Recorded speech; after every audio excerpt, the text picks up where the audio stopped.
They thought cheap meant clever. They believed cutting corners was a sign of resourcefulness, that underhanded moves could disguise the absence of true skill. They never understood that mastery has nothing to do with shortcuts. A master can play slow, patient, almost invisible until the moment their move is made. They relied on flash and noise, the kind of tactics meant to distract the untrained. You stayed quiet because you were not here for noise. You were here for checkmate. In their world, playing cheap meant conserving effort. In yours, it meant wasting potential. They sprinted to small victories while you rearranged the entire board without saying a word. They measured wins by applause. You measured by control. That's why, by the time they thought they had won, they were already surrounded by pieces that only moved when you decided they should. The beauty of mastery is its patience. You understood that timing can make or break even the most brilliant strategy. They rushed into every exchange, desperate for recognition, needing the world to witness their cleverness. They didn't realize that the more they showed, the more predictable they became. Cheap players crave attention because without it, they feel powerless. A master moves without validation. That's why your silence burned them more than any insult could. They couldn't read you. They couldn't bait you.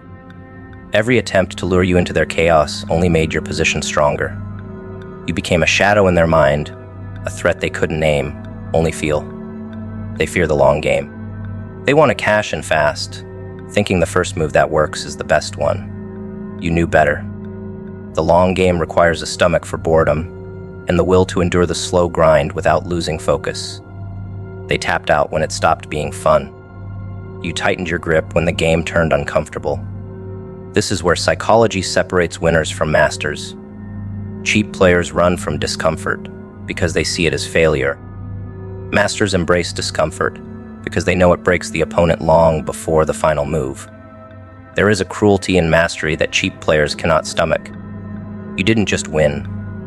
You made them live through the slow unraveling of their own plan. Every failed move was a mirror, forcing them to see that they were out of their depth. You never needed to raise your voice or announce your dominance. The collapse of their confidence was louder than anything you could have said. Cheap players take risks they cannot afford, just to feel in control for a moment. Masters take risks that are calculated, deliberate, and irreversible. You didn't gamble. You set the trap and waited. They are allergic to stillness. They fill silence with words, mistakes, unnecessary moves. You allowed the stillness to grow heavy, suffocating. You let them dance around the board, wasting energy, until they didn't notice the walls closing in. This is the difference between being in the game and controlling it. They were participants. You were the architect. They looked for openings. You built the map. In the end, they didn't lose because you overpowered them. They lost because they never understood.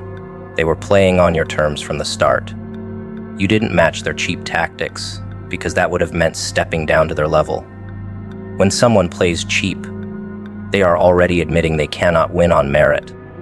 Meeting them there would be an insult to your own intelligence. You allowed them the illusion of progress. You gave them enough rope to believe they were in control. Masters understand that mercy isn't sparing someone from defeat. Mercy is letting them walk into it thinking it was their choice. The sting of that realization will haunt them far longer than any public humiliation. They build their game on deception. Masters build theirs on inevitability.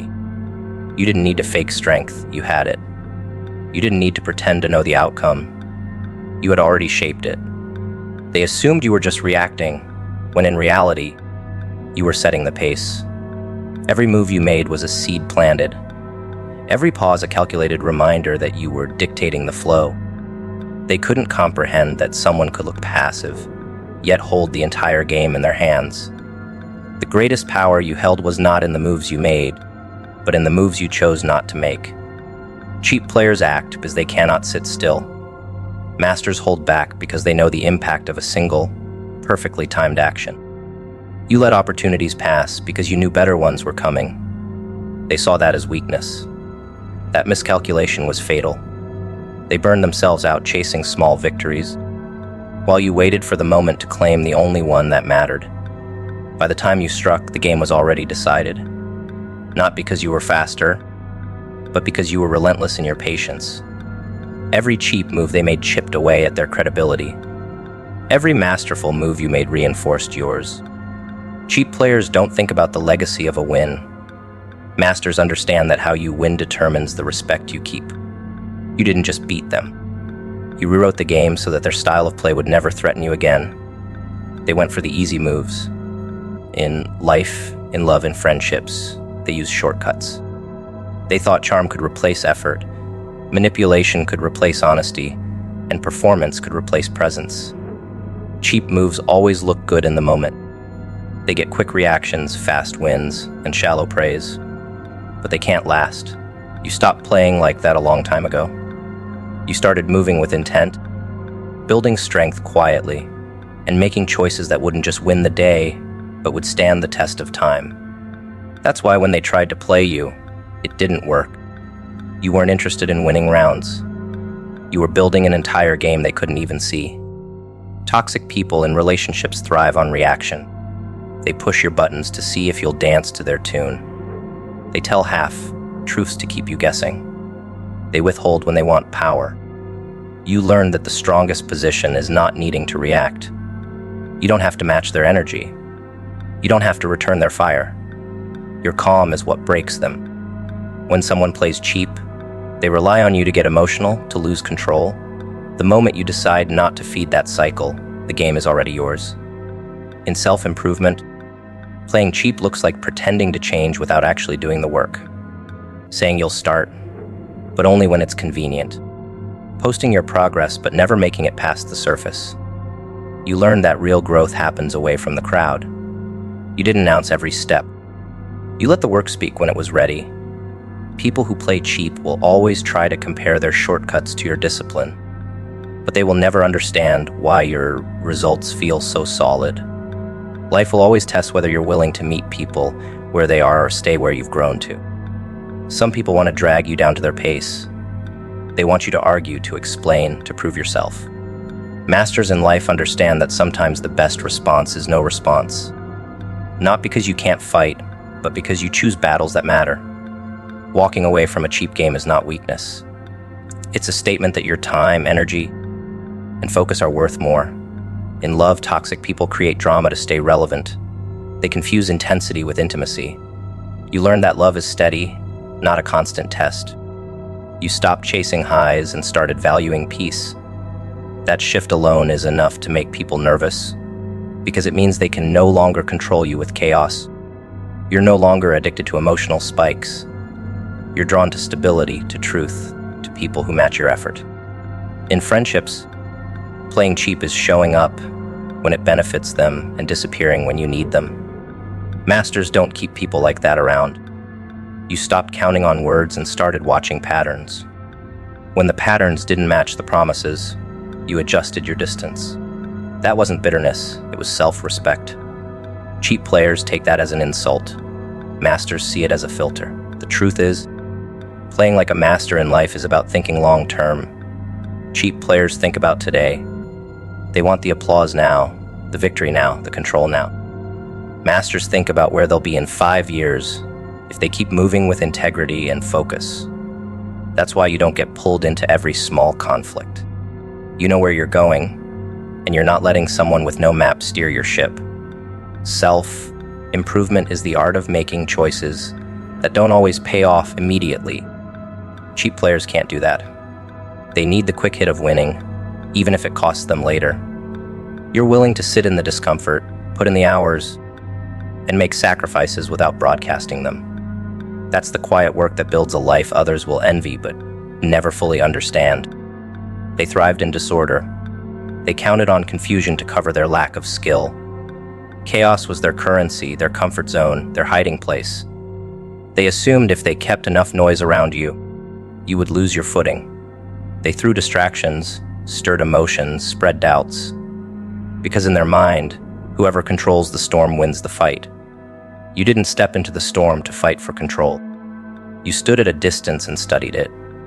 You didn't waste energy trying to shout or outspin them. You placed your energy on building something they couldn't derail.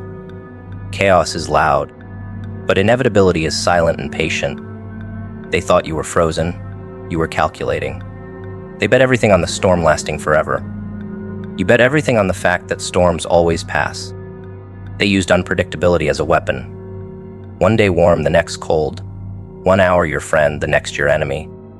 That constant switch was meant to keep you guessing, to keep you too busy managing their moods to notice the bigger picture. But you stopped playing their short game. You understood that inevitability doesn't need to announce itself. It doesn't rush. It doesn't react. It moves forward with the certainty of sunrise. They were too focused on the chaos they created to see that you were never reacting to them. You were building a position they couldn't escape from. And when the moment came, you didn't need to strike hard. You only needed to let gravity do its work. In relationships, chaos thrives when boundaries are unclear. They wanted blurred lines so they could step in and out as they pleased. They wanted you unsure, second-guessing, chasing their approval. You decided that inevitability meant deciding your worth was fixed. You stopped moving the line to keep them close. You built a life where their absence wouldn't shake you. That shift removed the one advantage chaos had. It could no longer unbalance you. They saw you stop engaging with their games, and it scared them, because chaos needs an audience to survive. In self-growth, chaos looks like chasing every new trend, changing direction every time things get hard. They bet on you burning out from the constant shifts. You bet on the fact that sticking to the path, no matter how slow, always leads somewhere. You didn't need to reinvent yourself every week to stay relevant. You kept doing the quiet work. Chaos makes people feel powerful in the moment. Inevitability makes them realize too late that they've been standing still while you've been moving forward all along. They believed speed would beat patience. They jumped from plan to plan, thinking momentum was the same as progress. You knew momentum without aim is just noise. Your aim was fixed. Your pace was steady. They laughed at your calm. They mistook it for passivity.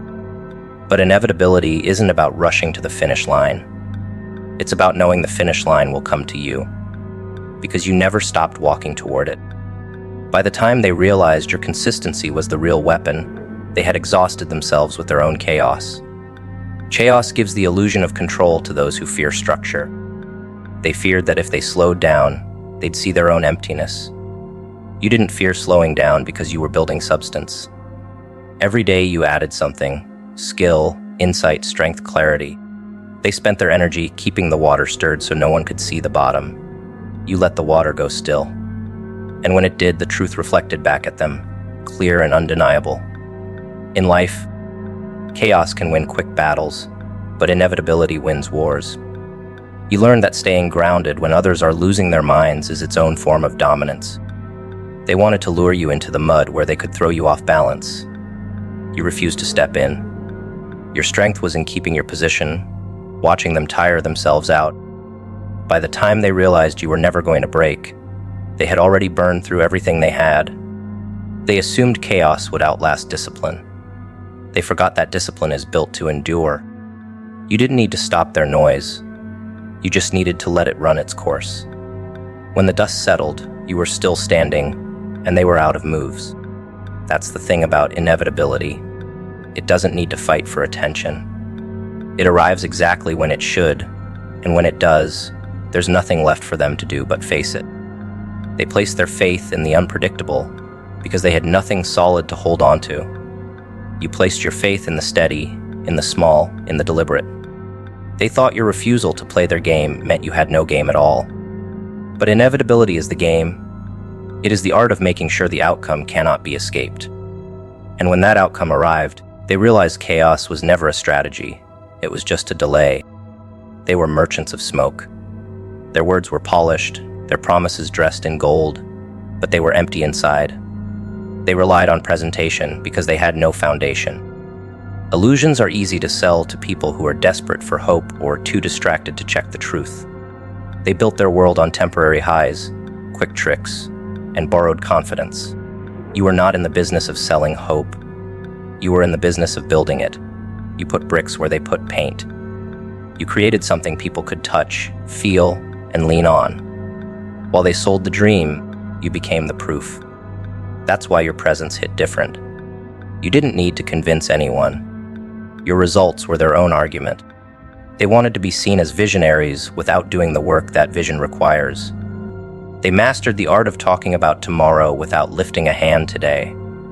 You went the other way. You didn't talk about what you would do. You did it. You didn't dress your journey in perfect lighting for others to admire. You let the grind be seen for what it was, unpolished, quiet, and consistent. Illusions thrive on hiding the process. Reality thrives on enduring it. That's why they constantly chased new narratives to stay relevant, while your work stayed relevant on its own. In relationships, illusions are sold through appearances. They make themselves look like the ideal partner until you realize it was all an act. They say the right things without meaning them, offer support without consistency, and pretend loyalty until it's inconvenient. You stopped falling for that. You learned that real connection is proven over time, not promised in words. You built relationships on trust and accountability, which meant fewer people but stronger bonds. They called you guarded. You called it filtering. Reality doesn't need everyone to believe in it. It just needs the right people to recognize it. In self-growth, illusions show up as shortcuts and overnight transformations. They post the before and after but skip the months in between. They sell the image of progress without enduring the pain of it. You didn't fall for the performance. You knew lasting change meant sacrifice, repetition, and discomfort. You put in the hours when no one was watching, when no one was applauding, when quitting would have been easier. They sold inspiration. You built transformation. And that is why your life feels solid under your feet, while theirs keeps crumbling under theirs. They believed perception was reality. You believed reality shapes perception. They tried to win by being liked. You focused on becoming undeniable. Illusions demand constant maintenance because the second you stop, they fade. Reality demands constant building because the second you stop, it can still stand for years. They exhausted themselves maintaining the show. You kept expanding the structure. That's why they feared you. You didn't need to be in the spotlight to keep growing. Illusions crumble under pressure because they were never built to carry weight. Reality gets stronger under pressure because it's forged to hold it. They wanted to avoid hard times because hard times would expose them. You walked into hard times willingly because you knew they would shape you. They protected their image at all costs. You protected your foundation. By the time the storms hit, they were too busy trying to convince the world they were fine, while you were busy surviving and winning. In life, illusions attract the curious. Reality attracts the committed. They filled their circle with people who loved the show, but would vanish when the lights went out.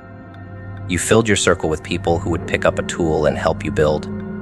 They were always surrounded by an audience. You were surrounded by allies.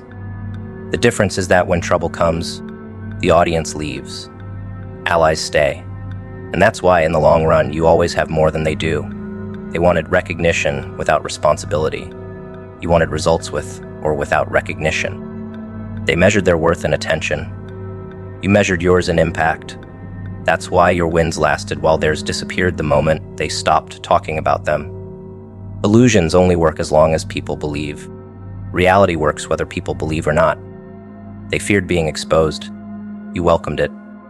Exposure doesn't hurt the truth. It hurts the lie. Every time someone looked closer at them, the cracks widened. Every time someone looked closer at you, the respect deepened. They sold illusions. You built realities. And in the end, no matter how beautiful the illusion, it can never outlast what is real. They played for the moment. You played for the endgame. They wanted to feel clever right now, to look like they were ahead, to taste small victories as if they were the real thing. You weren't chasing temporary wins. You were shaping the entire board so the final move was inevitable. Every choice you made was a seed planted, not for today, but for a day they didn't even see coming. They thought you were slow. They thought you were passive. They mistook your patience for hesitation. They couldn't see that every delay was intentional, every silence was a setup, and every step you took was building toward a position they could never undo. In relationships, they played for instant gratification. They wanted affection now, attention now, validation now. They didn't care if it came from manipulation, performance, or empty promises. You played for the long connection, the one that outlasts the rush and survives the quiet days. You didn't need to win someone over in a single conversation. You let them watch your consistency over time. That's why you didn't crumble when people drifted or left. You weren't playing to keep them. You were playing to keep yourself intact for the real connection that would come later. In self-growth, they wanted shortcuts. They wanted to post progress before they'd actually built it. They measured success in applause. You measured success in strength. You played for the version of you who could stand without needing to be seen. That meant making choices that didn't feel good today, but would make you untouchable tomorrow. They thought you were wasting time. You were compounding it. The end game isn't about how fast you move. It's about whether you're still standing when the game is almost over. They tried to pull you into small battles. They wanted you to react, to get distracted, to waste energy proving points that didn't matter. But you kept your eyes on the larger war. You didn't care about winning arguments if it meant losing position. You didn't care about looking right in the moment if it meant being right in the conclusion. They didn't understand that sometimes letting them think they've won is the fastest way to make sure they can never win again. In life, the end game belongs to those who can sit through boredom without breaking focus. They ran from stillness because it made them uncomfortable. You leaned into it because it gave you space to think. They filled every gap with movement, no matter how pointless. You filled yours with strategy. They wanted action for the sake of feeling alive. You wanted action that changed the course of the entire story. They spent their energy on decoration. You spent yours on structure. They built to impress the crowd. You built to withstand storms. When the hard days came, their winds washed away. Yours stood firm. That's the quiet power of the end game. It doesn't matter how the middle looks if the finish is undeniable. You didn't just think about what to do now. You thought about what your actions would look like in a year, in 5 years, in 10. That made your moves deliberate. That made your boundaries unshakable. They saw only the next step. You saw the last step and worked backward. When you do that, every small choice carries the weight of the outcome you're building toward. They played to be remembered for moments. You played to be remembered for the whole story. They wanted a highlight reel. You wanted a legacy. That's why they constantly needed new victories to feel relevant. You didn't. Your relevance was already secured by the fact that the game would always end on your terms. They wrote rules with your name in the margins, so you would learn your place before the first piece ever moved. They rehearsed the referee voice, the benevolent smirk, the velvet threat that sounds like guidance. They built the board on a table they owned and told you the height was tradition. They cataloged your tells and choreographed your compliance. Your victories were to be curated into ornaments for their mythology. You were invited to participate, only so your effort could be taxed into their glory. Everyone cheered when you played the moves they predicted, because prediction feels like power to those who mistake choreography for destiny. Then you did what their handbook said was impossible. You reached into the quiet part of yourself, where permission has no jurisdiction, and you set down a move that did not belong to their language. No crescendo. No warning. Only inevitability disguised as grace. Their smiles faltered the second they realized you were not breaking a rule. You were breaking the need for rules. That is when the wood beneath the board began to hum, not from anger, from freedom. They had a plan for your anger. They had a leash for your success. They had a script for your apology. They had a pity speech ready for the day you finally cracked. Their plan did not include your refusal to play at all. You did not argue about the unfair edges. You did not demand a fair or die. You withdrew consent from the theater. It turns out the engine of their machine was never their strategy. It was your participation. Once you stopped providing friction for them to polish into narrative, their gear spun against air. Sound without traction. Heat without motion. They threw more noise into the room, as if volume might substitute for structure. You breathed like a metronome and watched gravity reassign loyalties. They were always addicted to your reaction. You starved their addiction with dignity. That was the forbidden move, not revenge, removal. They taught you to believe that escape equals surrender. That leaving the arena confirmed the lie that you could not compete. You learned a truer thing in the long corridors of solitude, where truth does not need applause. There are games that do not deserve a winner. There are boards that rot whoever stands on them too long. Walking away was not avoidance. It was surgery. You drew a clean circle around your energy, and the room mistook it for emptiness, until they reached for you and touched a perimeter they could not cross. Boundaries look like betrayal to those who feed on access. They called you cold. You called yourself coherent. Their outrage could not breach the silence. When silence has been earned by fire, it becomes a fortress that does not require walls.